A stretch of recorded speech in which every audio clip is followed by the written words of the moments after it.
रथयात्रार रहस्य। रथयात्रा जगन्नाथ संस्कृतिर अनन्य पर्व। राति पाहिले विश्व प्रसिद्ध रथयात्रा।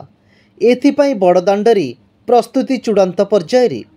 पुरी मंदिर पालित द्वादश यात्रा मध्यरु रथयात्रा तथा गुंडीचा यात्रा अन्यतम। केउ अनादि कालु चली आसीछि एही यात्रा। तेबे रथयात्रा सह अनेक मान्यता जड़ित रही। पोथी पुराण रचना और विषाद रथयात्रा को नहीं भिन्न भिन्न वर्णना करा जाइछि।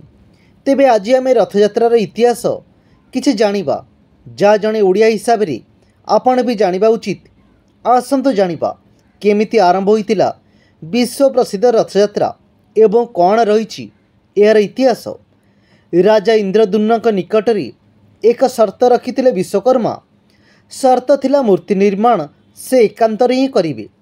तांको कार्यशालार द्वार बंद रहिबो।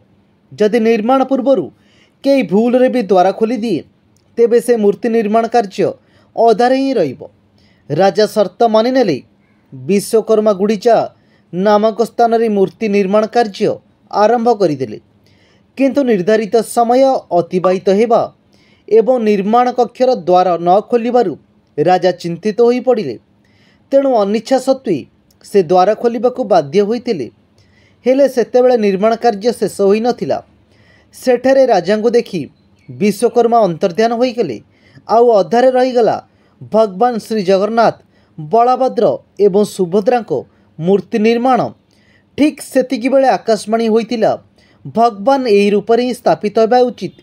एहा परे राजा इंद्रद्युम्न एक विशाल भव्य मंदिर तैयारी करी तिनी मूर्ति को सेठारे स्थापन करथिले। साथिरे एकथा मध्य आकाशवाणी हेला जे भगवान निज जन्मभूमि को वर्षरे थरे निश्चिंत जीवे।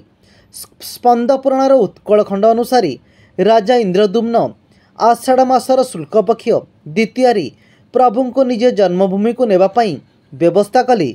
सेबेठारु एही परंपरा रथयात्रा नारी प्रचलित होई आसुछि।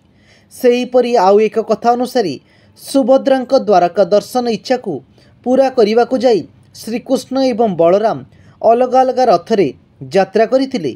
सुभद्रांक नगर यात्रा रे स्मृति रे ही एही रथयात्रा प्रतिवर्ष पालित